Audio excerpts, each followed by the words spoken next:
해서 가게 하시는 게 여러분 성도의 인생입니다. 여러분의 인생이나 저의 인생이나 오늘 말씀을 기준으로 보면 하나님이 노정대로 가게 하신 인생입니다. 우리가 인생을 광야라고 말하는데 광야 인생이 여러분이 계획하고 목적하신 대로 살아가는 인생이 아니라 하나님 계획하시고 다스리는 섭리 안에서 살아가는 여정이 되게 하셨다는 것을 여러분이 꼭 기억하셔야 됩니다.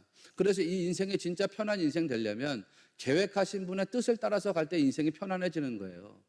그 뜻을 자꾸 어긋나게 하고 그 뜻을 자꾸 거스르려고 하면 인생이 자꾸 불안정해지겠지요. 하나님이 다시 여러분 인생을 붙잡아가지고 하나님의 여정 안으로 들어오게 하셔야 되니까. 자, 우리 성도의 인생이란 하나님이 계획하고 목적해서 가게 하시는 인생인데 잘 생각해 보시면 그 인생의 여정에서 하나님의 임재를 의식하고 신뢰하고 의지하면 그 인생의 여정이 르비딤이 됩니다. 평안이고 안식이고 거기서 회복이 일어난다 그런 뜻입니다. 그러나 반면에 그 인생의 여정에서 하나님을 의심하고 불평하면 하나님이 함께 하신다라고 하는 임마누엘 하나님에 대해서 하나님 임재에 대해서 의심하고 불평하면 거기서 맞사가 일어납니다. 하나님 시험하게 되죠. 말씀 안 듣는단 말이에요. 말씀을 들어도 순종이 안 된단 말이죠. 그러면 그 맞사가 결국 뭐를 일으키게 되냐면 무리발을 일으키게 됩니다. 다툼을 일으키게 되고 싸움을 일으키게 됩니다. 시험이 결국에는 다툼이 되고 갈등이 되고 불화가 된다 이런 말씀이죠. 오늘 이게 여러분에게 드릴 말씀의 핵심입니다. 오늘 본문 말씀을 여러분 잘 묵상해 보십시오. 이스라엘 백성이 르비딤에서 장막을 쳤다 그랬습니다. 르비딤에서 장막을 쳤는데 뜻밖의 어려움을 만납니다. 1절을 다시 보시면 르비딤에 장막을 쳤으나 백성이 마실 물이 없는지라고 했습니다. 물이 있어야 되는 장소인데 물이 없어졌단 말이에요. 여기가 르비딤이라고 하는 이름으로 불려지는 이유가 뭐냐면 다르게 말하면 휴식처다, 안식처다 라는 뜻의 이름으로 불려지는 이유는 거기 개울과 샘물들이 있기 때문이잖아요. 그래서 광야를 여행하는 사람들이 거기서 물을 얻어가지고 마시면서 쉼을 얻었기 때문입니다. 그런데 물이 있어야 되는 곳에 물이 떨어졌다는 거죠. 무슨 말이에요? 개울물, 샘물이 있어야 되는데 물이 없었다. 아주 극심한 가뭄을 겪은 때다라는 걸 확인할 수 있죠. 너무나 극심한 가뭄이어서 물이 다 말라버렸다는 거 아닙니까? 잘 보시면 이전보다 하나님이 시험하시는 연단의 과정이 더 강해졌다는 사실을 우리가 발견할 수 있습니다. 시험 하나를 넘었더니 그 다음에 오는 시험이 약한 시험이더라가 아니라 시험 하나를 넘었더니 그 다음에 오는 시험이 더 센 시험이더라. 이제 이게 이스라엘 백성들이 경험한 겁니다. 그 앞에 있었던 마라의 시험에서는 쓴물이긴 하더라도 그래도 물이라고 하는 게 있었잖아요. 쓴물이라도 물은 있었습니다. 영화 같은 걸 보면 바다를 여행하던 사람이 뭐 조난당해가지고 막 물이 없어서 말라 비틀어져 갈 때 소변을 받아서 마시는 그런 장면들 볼 때가 있잖아요. 어떻든 마라에서는 쓴물이라도 물의 흔적은 있었다고요. 그런데 르비딤에서는 아예 물이 없다는 겁니다. 히브리 말로 웨엔, 그리고 아무것도 없었다 이런 뜻이에요. 거기는 아무런 물의 흔적도 없었다는 거예요. 이 단어는 완전 전적인 공허함을 말하는 거거든요. 전적인 공허. 완전히 텅 빈 상태. 여러분 그런 걸 경험해 본 적 있습니까? 이스라엘 사람들이 어떻든 하나님의 인도하심에 따라 가지고서 르비딤이라고 하는 곳에 장막을 쳤습니다. 그런데 거기서 만난 게 물이 아니라 완전한 공허입니다. 공허. 그 텅 빈 상태를 만났다. 얼마나 당황스럽습니까? 여러분도 그런 거 경험하신 적이 있는가요? 열심히 인생을 살았는데 사업을 뭐 열심히 하고 직장생활 열심히 하고 뭐 공부를 열심히 하고 뭐를 열심히 했는데 거기서 열매를 추수해서 맛보는 게 아니라 어떤 텅 빈 상태, 아무것도 없는 그런 공허감을 만났던, 허물을 만났던 그런 경험이 있습니까? 이스라엘 사람들이 경험한 게 그겁니다. 르비딤에서 물을 발견하지 못하고 완전한 공허를 만났습니다. 그러니까 이 사람들의 마음에 의심이 당연히 일어나겠지요. 그리고 의심만 일어나는 게 아니라 분노도 일어나요. 분노. 그래서 의심과 분노로 네 번째 불평이 터져 나옵니다. 홍해 앞에서 한 번 불평이 터져 나왔고 마라의 쓴물 앞에서 두 번째 불평이 터져 나왔고 양식이 떨어졌을 때 세 번째 불평이 터져 나왔습니다. 그런데 이 사람들이 불평할 때마다 하나님께서 기적의 문을 열어주셨잖아요. 홍해 앞에서 불평할 때는 홍해 바다를 갈라가지고 마른 땅 되게 하셨고 마라의 쓴물 앞에서 불평할 때는 마라의 쓴물을 단물 되게 하셔서 물 마시게 하셨고 양식이 떨어졌다고 불평할 때는 만나와 메추라기를 내려서 그들로 하여금 양식을 먹게 했습니다. 하나님 앞에 불평할 때마다 이 사람들에게 하나님이 기적을 나타내 보여줬습니다. 충분한 기적을 경험했다고 할 수 있습니다. 그런데 이 사람들이 또 다른 시련을 만나니까 시련 만나서 또 불평입니다. 시련을 만날 때마다 불평입니다. 이후로도 가데스 바네아 광야에 이를 때까지 무려 10번이나 하나님께 불평합니다.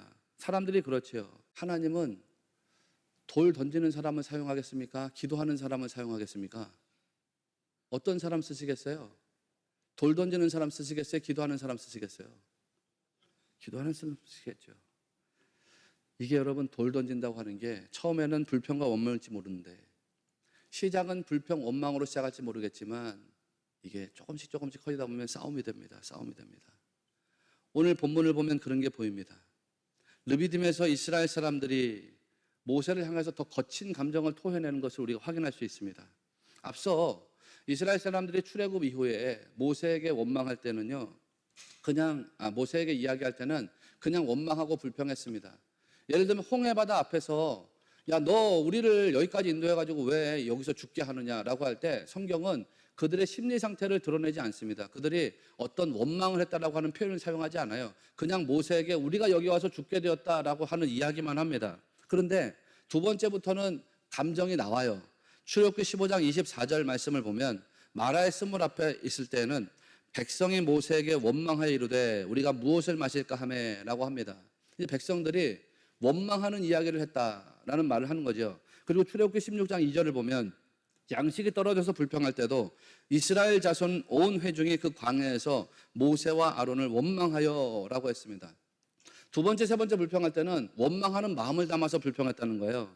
그런데 이게 이제 네 번째 르비딤, 오늘 읽은 본문 말씀으로 오면 훨씬 더 거칠어지고 투박해집니다. 출애굽기 17장 2절 말씀을 보세요. 백성이 모세와 다투어 이르되 우리에게 물을 주어 마시게 하라고 했습니다. 여러분, 백성이 모세와 어떻게 했다고요? 원망하여 이르되 이렇게 나갑니까? 아니면 다른 언어가 나갑니까? 다른 언어가 나가죠. 지금 무슨 언어가 나가요? 출애굽기 17장 2절에 백성이 모세와 다투어 이르되 이렇게 말씀이 나갑니다. 그저 감정적으로 원망하는 차원에서 이제 더 확장돼 가지고 다퉜다는 거예요. 다퉜다는 거. 히브리 말로 리브라고 하는 단어는 그냥 말싸움했다는 뜻이 아닙니다. 이거 리브라고 하는 단어는 몸으로 싸웠다는 뜻입니다. 격렬하게 서로 밀치고 밀고 그런 몸싸움을 했다는 뜻이거든요. 거기다가 한 가지 의미를 더한다면 아주 강하게 책망했다 이런 뜻입니다. 그러니까 뭐라고 나가요? 17장 2절을 다시 보시면 백성이 모세와 다투어 이르되 우리에게 물을 주어 마시게 해주세요 이렇게 나가지 않고 물을 주어서 마시게 해라 이렇게 나가죠. 언어가 완전히 달라졌습니다. 여러분 생각해 보십시오. 사람들이 모세의 몸을 막 밀치면서 그와 몸싸움을 격렬하게 했다라고 하는 게 상상이 갑니까? 모세와 몸싸움을 할 때 그 모세를 수호했던 사람이 누구겠어요? 여호수아겠죠. 여호수아는 모세의 시종이니까 이 여호수아, 모세, 아론 이런 사람들하고 이스라엘 백성들하고 막 몸싸움을 했다. 여러분 이렇게 싸워본 적 있습니까? 예? 요즘도 어느 교회 가면은 그런 싸움을 하는 교회도 있는 것 같아요. 목사님하고 장로님하고 서로 막 밀치고 밀리고 막 몸싸움하고. 이게 뭐예요 다? 하나님 임재의식이 없는 겁니다. 자, 그 임재의식이 없는 사이에 원망이 터져나왔죠. 그러니까 원망이 되고 원망이 더 큰 원망이 되고 그 더 큰 원망이 뭐로 가냐면 무리바가 되는 거예요. 싸움이 되더라는 것입니다. 여러분이 언어적인 패턴을 한번 잘 보십시오. 하나님은 그런 사람들 사용하시지 않는다는 거예요. 오늘 말씀에서도 이스라엘 백성과 다른 모세의 모습을 여러분들이 잘 캐내서 보십시오. 2절 말씀을 보면 너희가 어찌하여 나와 다투느냐 너희가 어찌하여 여호와를 시험하느냐 이렇게 나가요. 너네들 지금 원망을 넘어서 다툼으로 나가는 게 누구하고 다투는 건지 알아? 나하고 다투는 게 아니라 우리 배후에서 역사하시는 하나님과 다투는 거야. 그러니까 정신 차려라 라는 이야기를 하는 거거든요. 너네들 좀 사람과 다투는 것이 아니라 하나님과 다투는 것인 줄을 왜 모르고 있니? 하나님 시험하면 안 되는데 왜 자꾸 시험하려고 하니? 그러니까 정신 바짝 차려. 그러면서 4절에서 뭐라 그럽니까? 모세가 여호와께 부르짖어 이르되 내가 이 백성에게 어떻게 하리까? 이렇게 나갑니다. 이스라엘 백성들은 지금 막 원망을 토해내고 있는데 모세는 하나님 앞에 뭐 하고 있는 거예요? 모세는 여호와께 뭘 했대요? 부르짖었대죠. 하나님께 기도했다는 거 아닙니까? 하나님께 기도하면서 이 백성들이 지금 자기한테 뭐 하려고 준비하고 있다는 거예요? 뭘 던지려고 해요? 돌을 던지려고 한다는 거 아닙니까, 여러분? 이스라엘 백성들은요, 문제를 만날 때마다 원망하고 불평하고 그런 모습을 보여주는 겁니다. 그런데 원망의 문제를 해결하느냐? 아니에요. 원망은 더 큰 원망을 낳고 그 더 큰 원망은 더 큰 원망을 낳고 그 더 큰 원망은 결국 무리바가 되게 한다, 싸움이 되게 한다는 거거든요. 반면에 모세를 보니까 모세는 그럴 때마다 먼저 하나님께 기도했다는 거. 홍해 앞에서 이스라엘 백성들이 불평할 때 하나님 앞에 모세가 기도했잖아요. 마라의 쓴물 앞에서도 이스라엘 백성들이 원망하고 불평하는데 모세는 홀로 기도했습니다. 양식이 떨어졌다고 이스라엘 사람들이 또 원망하고 불평할 때 모세는 하나님께 기도했죠. 오늘 르비딤에서도 이스라엘 백성들은 원망하면서 돌을 던지려고 하는데 모세는 홀로 기도했다는 거 아닙니까? 하나님, 이 백성들을 어떻게 하면 좋겠습니까? 백성들은 돌을 던지려고 하는데 하나님께서는 모세를 통해서 기도하는 마음을 받기를 원하신 거예요. 그걸 모세가 딱 깨닫고 사람들은 돌 던지려고 준비하고 있는데 자기는 하나님께 부르짖어서 기도했다는 거 아닙니까? 여러분, 앞서 본문에서 우리가 첫 번째로 주목해야 되는 전제가 뭐라 그랬어요? 하나님의 명령대로 그 노정대로 행하여 라고 하는 1절 말씀이라고 했습니다. 하나님이 계획대로 여정을 가게 하세요. 하나님이 하나님 계획대로 여러분 인생을 가게 하십니다. 그런데 하나님이 계획하신 대로 목적하신 대로 우리 인생을 살게 하실 때라도 우리 인생에 시련이 들어올 수 있대요. 여러분이 하나님 계획대로 인생을 살아가는데 그 인생에도 시련을 만날 수 있다는 거 아닙니까? 환난과 연단을 만난다는 거 아닙니까? 그래서 섭리를 이해한다고 했습니다. 섭리를 이해하지 못하면 연단이 고통이에요. 그러나 섭리를 이해하면 연단이 기쁨이 되고 축복이 된다는 사실을 깨닫게 된다는 것을 여러분 꼭 믿으시기를 주의 이름으로 축원합니다. 하나님께서 광야 인생이라고 하는 여정에서 연단과 시련을 딱 준비해 놓으셨습니다. 왜 이런 연단을 준비해 놓으셨을까? 왜 이런 시련을 준비해 놨을까? 그 원인은 나의 자아 때문이죠. 나의 자아는 자꾸 나를 의지하려고 하니까. 나의 자아는 자꾸 세상을 의지하려고 하니까. 나의 자아가 세상 의지하지 말고 너 자신을 의지하지 말고 오직 하나님 한 분을 의지해라 라고 하는 것을 하나님이 원하시기 때문입니다. 하나님은 여러분의 자아가 자기를 의지하는 자가 아니라 하나님을 의지하는 사람들로 변화되고 성장하고 성숙되기를 원하신다는 사실을 믿으셔야 됩니다. 그러니까 시련이나 환난을 통과하게 될 때에 마음과 영혼을 잘 다스려야 됩니다.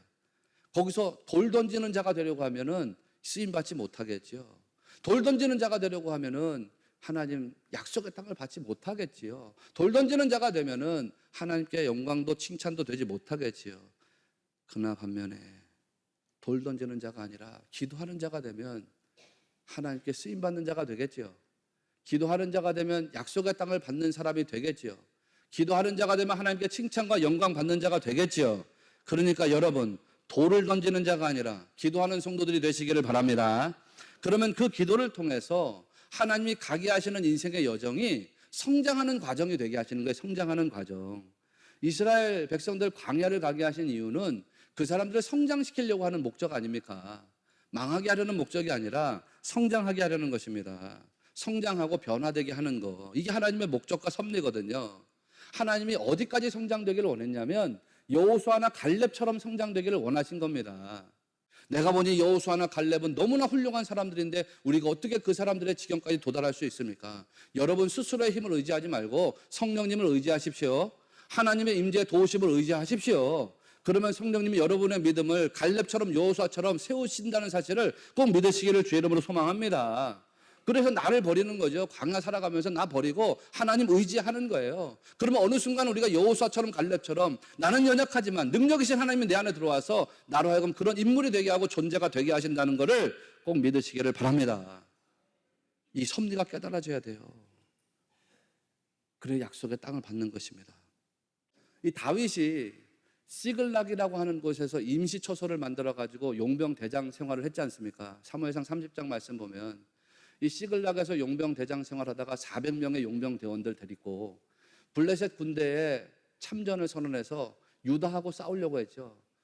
그런데 블레셋과 싸우러 가는 그 여정들 속에서 시글락이 엄청난 일이 일어나잖아요. 다윗과 그 용병대가 블레셋 땅으로 넘어간 사이에 아말렉 족속이 시글락을 침범하죠. 그래서 거처를 다 불태우고 재산을 약탈해가고 가족들까지 포로로 다 잡아갑니다. 이 사람들이 시글락에 돌아와서 보니까 이런 난리도 없습니다. 완전히 폐허가 됐습니다.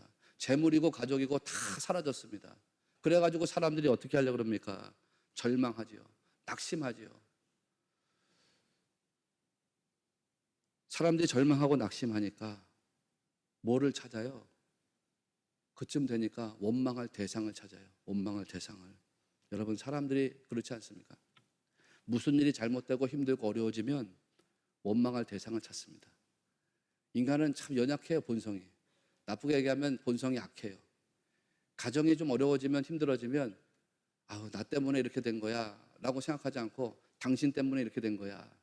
자식이 좀 잘못된 길을 가면 나 때문에 이렇게 된 거야 그러지 않고 당신 때문에 우리 애 망쳤어 이런 식으로 나가요. 무슨 가정이든 마찬가지, 교회도 마찬가지. 교회가 조금 힘들어지고 어려워지면 원망할 대상을 찾아요, 사람들이. 나 때문에 이러구나. 내가 눈물로 기도하지 않아서 교회가 이렇게 어려워졌구나. 여러분, 눈물로 기도하는 성도들 되시기를 바랍니다. 내가 눈물로 기도하지 않아서 우리 교회가 이렇게 힘들어졌구나. 내가 열심히 구령의 열정 가지고 복음 전하지 않아가지고 교회가 힘들어졌구나. 내가 섬기지 못해서, 내가 겸손하지 못해서, 내가 봉사하지 못해서 우리 교회가 이렇게 됐구나 라고 사람들이 말하고 생각하지 않습니다. 원망할 대상을 찾아요. 당신 때문에 우리 교회가 이렇게 됐어. 목사님 때문에 이렇게 됐고, 전사님 때문에 이렇게 됐고, 장로님 때문에 이렇게 됐고, 권사님 때문에 이렇게 됐고. 사람들이 힘들고 어려워지면 원망할 대상을 찾아요. 사무엘상 30장 6절 말씀을 보니까 그때에 백성들이 자녀들 때문에 마음이 슬퍼서 다윗을 돌로 치자 하니 이런 말씀이 나가죠. 우리 지금 이렇게 어렵게 된 거 누구 때문이냐? 다윗 너 때문이야. 우리 지도자가 우리를 통솔을 잘못해서 이렇게 된 거야. 그러니까 다윗을 돌로 치자. 돌로 치자는 게 무슨 말이에요? 돌로 때려서 죽이자 이런 뜻이죠, 여러분. 모든 일이 다윗 때문에 일어난 일이다. 이렇게 원망했습니다. 원망이라고 하는 게요, 쌓이고 쌓여요. 원망이 쌓이고 쌓이더니 이제는 다윗을 돌로 쳐서 죽이자라는 것까지 나갑니다. 여러분, 사람들이 이렇게 원망합니다.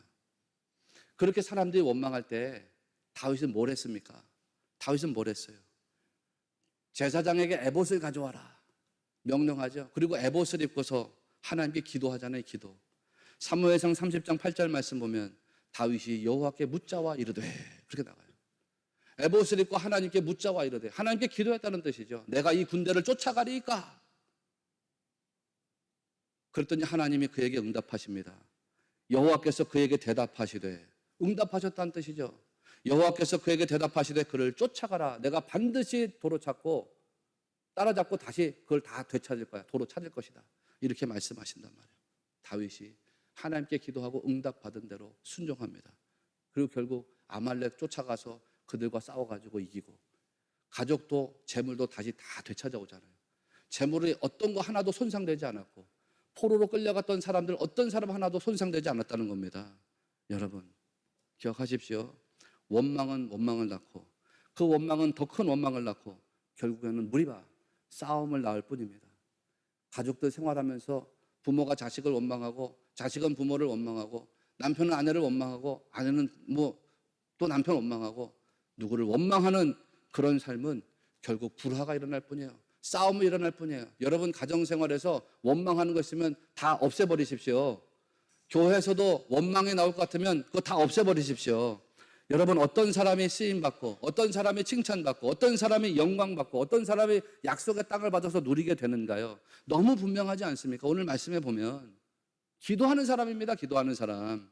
그러니까 원망과 불평을 토해내는 인생이 아니라 기도를 토해내는 인생들이 되시기를 바랍니다. 이 원망은요, 불신앙이에요. 불신앙. 불신앙은 마음을 조급하게 만들어요. 마음을 조급하게 만들어서 결국은 돌을 던지게 합니다. 그 돌을 던져가지고서 더 큰 죄악에 빠지도록 만들어버립니다. 반면에 기도는 그 모든 것을 이기게 하는 줄로 믿습니다. 모든 것을 다 넘어가게 하는 줄로 믿습니다. 여러분, 어디를 가든지 우리 신의교회 성도들은 원망하는 성도가 아니라 하나님께 기도하는 성도로 소문나게 되기를 축원합니다. 여러분이 밖에 나가가지고 누구를 지나가는 사람 붙잡고 물어보세요. 길 가는 사람 붙잡고, 내가 신의교회 장로인데, 내가 신의교회 권사인데, 집사인데 신의교회 어떻게 생각하시냐? 붙잡고 물어보시라고요. 그 사람들이 우리 신의교회가 어떤 교회인지, 어떻게 이 신의교회를 말하는지 들어보시라고요. 여러분은 우리 교회가 어떤 교회로 소문나고 사람들이 어떤 교회라고 이야기하기를 원하십니까? 요즘에 아마 길 가는 사람들 붙잡고 물어보면 그런 이야기 들으실 거예요. 저 교회는 진짜 전도 열심히 하는 교회입니다. 저 교회는 지독하게 전도 열심히 합니다. 아마 여러분이 누굴 붙잡고 이야기를 물어보면 아마 두 가지 얘기는 기본적으로 들을 것 같아요. 내가 요즘 그런 얘기 들으니까. 하나는 신해교회 성도들은 참 전도 열심히 합니다. 아무도 하면 안 하시네. 그 다음에 두 번째는 신해교회 목사님은 참 지독하게 전도 열심히 합니다. 그런 얘기 들을 거예요. 내가 요즘 그런 얘기 들으니까. 그런데 여러분, 신해교회 하면 저 교회는 전도 열심히 하는 교회입니다. 저 교회는 기도를 뜨겁게 하는 교회입니다. 저 교회는 말씀이 살아있는 교회입니다. 저 교회는 성도들의 사랑이 교제가 넘치는 교회입니다. 네, 아멘. 이런 소리가 들려지게 되기를 바랍니다. 그러려면 여러분 한 사람 한 사람이 그거를 위해서 마른 장작들이 되셔야 되는 거예요. 여러분이 어떤 소리 듣고 싶은 교인이 된다, 어떤 소리를 듣고 싶은 교회 되게 하고 싶다라고 하면 그 한 사람이 여러분이 장작 되게 하시면 돼요. 마른 장작이 돼가지고 거기에 쓰임받는 자가 되면 되는 거예요. 그런데요, 가정에서든지 교회에서든지 다 마찬가지입니다. 우리 가정이 어떤 가정으로 소문나길 원해. 내 자식들이 어떤 자식들로 소문나길 원해. 우리 교회가 어떤 교회로 소문나고 우리 성도들이 어떤 성도로 소문나기를 원해. 그러면 원망이든지 불평이든지 다 갖다 버리시고 그거를 기도로 바꾸시면 하나님이 이루실 줄로 믿습니다. 기억하십시오. 원망은 원망을 낳고 그 원망은 더 큰 원망을 낳습니다. 그리고 그 원망은 무리바가 되게 할 뿐입니다. 싸움과 다툼이 되게 할 뿐입니다. 갈등과 불화가 되게 할 뿐입니다. 그런데 그게 기도로 바뀌면 거기에 하나님이 역사하시는 줄을 꼭 믿으시기를 축원합니다. 그 기도의 성령으로 하나님이 기름을 부으시고 여러분의 심령에 하나님 임재하심을 깨닫게 하시고 모든 여러분의 삶의 환경들을 선한 것으로 바꾸는 하나님의 섭리가 작동하게 될 줄을 믿으시기를 바랍니다. 모든 것이 합력해서 선을 이루게 하시는 하나님, 그래서 하나님이 목적하고 계획하신 광야의 여정에서 여러분을 하여금 성장하게 하시고 성숙하게 하시고 변화되게 하신다는 것을 믿는 성도가 되시기를 축원합니다. 다시 말씀드립니다. 하나님이 함께 하심을 믿지 못하면 원망이고 원망입니다. 불평이고 불평입니다. 그러나 하나님이 함께 하심을 믿으면 기도가 나가게 될 줄로 믿습니다. 거기에 하나님의 기적과 능력을 체험하게 될 줄로 믿습니다. 믿음이 성장하고 삶은 성숙하게 될 줄로 믿습니다. 하나님께 쓰임받고 약속의 땅을 받고 하나님이 주실 영광의 풍성함을 누리게 될 줄로 믿습니다. 그러니까 원망이 나오려고 할 때마다 기도로 승리하는 성도들이 되시기를 바랍니다. 사탄의 유혹과 시험이 여러분의 심령에 틈타려고 한다는 것을 느낄 때마다 기도를 통해서 물리치고 승리하는 우리 성도들이 되시기를 주님의 이름으로 축원합니다.